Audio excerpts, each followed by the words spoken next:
اللہ الرحمن الرحیم۔ السلام علیکم۔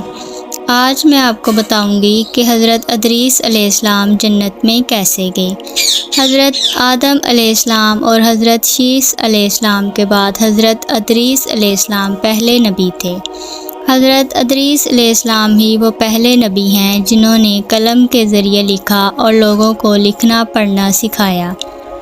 آپ علیہ السلام بابل شہر میں پیدا ہوئے اور پھر ہجرت کر کے مصر چلے گئے۔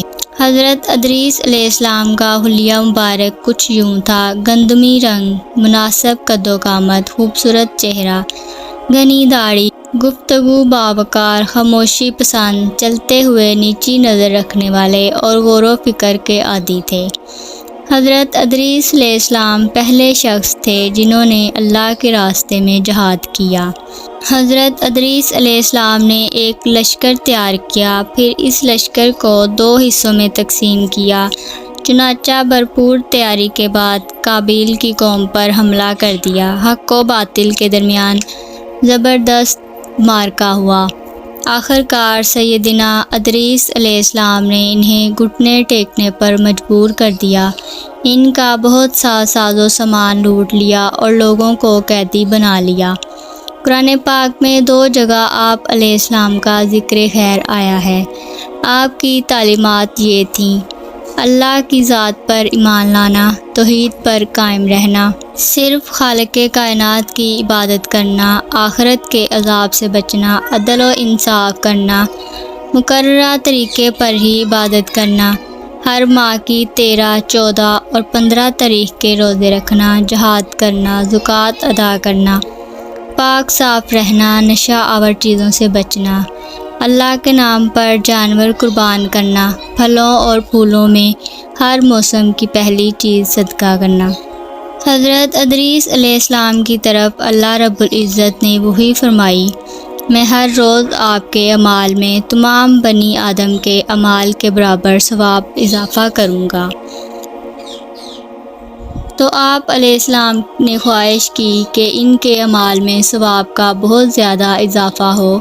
تب ان کے پاس ان کا ایک دوست فرشتہ آیا اور آپ علیہ السلام نے اس فرشتے سے کہا: میرے بارے میں موت کے فرشتے سے بات کریں تاکہ مجھے زیادہ مہلت مل سکے اور میں زیادہ نیکیاں کر سکوں۔ اس فرشتے نے آپ علیہ السلام کو اپنے پروں میں چھپا لیا اور لے کر آسمان کی طرف چل دیا۔ 4تھے آسمان پر فرشتے کو ملک الموت ملے۔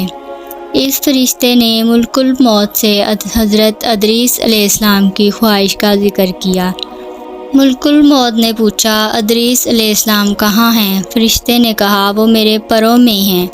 ملک الموت نے کہا کہ مجھے اللہ کا حکم آیا ہے کہ میں 4تھے آسمان پر ادریس علیہ السلام کی روح قبض کروں، تو میں اجازت چاہتا ہوں۔ آپ علیہ السلام نے اجازت تو دے دی، لیکن فرمایا کہ میری خواہش ہے کہ میں دیکھنا چاہتا ہوں کہ مرنے کے بعد زندہ ہو کر کیسا محسوس ہوتا ہے۔ تو ایسا ہی ہوا۔ آپ علیہ السلام کی روح قبض کی گئی اور پھر لوٹا دی گئی۔ تو پھر آپ علیہ السلام نے جہنم کے فرشتے حضرت مالک سے کہا کہ میں جہنم دیکھنا چاہتا ہوں۔ پھر آپ کو جہنم دکھائی گئی اور پھر آپ نے جنت کے فرشتے حضرت رضوان سے کہا کہ میں جنت دیکھنا چاہتا ہوں۔ پھر آپ کو جنت دکھائی گئی اور آپ جنت کے اندر چلے گئے تو ملک الموت باہر آپ کا انتظار کر رہے تھے کہ دوبارہ آپ کی روح قبض کی جائے۔ لیکن ادریس علیہ السلام نے فرمایا: اللہ پاک کا فرمان ہے کہ جو جنت میں چلا گیا وہ پھر دوبارہ جنت سے نہیں نکالا جائے گا، اس کے لیے موت بھی ضروری ہے۔ چنانچہ میں موت بھی دیکھ چکا اور جہنم بھی۔ پھر اللہ پاک نے ملک الموت سے فرمایا کہ میرے بندے ادریس نے یہ کام میرے حکم سے کیے ہیں، اب ان کو جنت میں ہی رہنے دو۔ ایک روایت کے مطابق آپ اب تک جنت میں ہی موجود ہیں۔ تو آپ کو میری ویڈیو اچھی لگی ہے تو لائک کریں، شیئر کریں، کمنٹ کریں اور میرے چینل کو سبسکرائب کریں تاکہ میری ہر آنے والی ویڈیو آپ تک جلد پہنچ سکے۔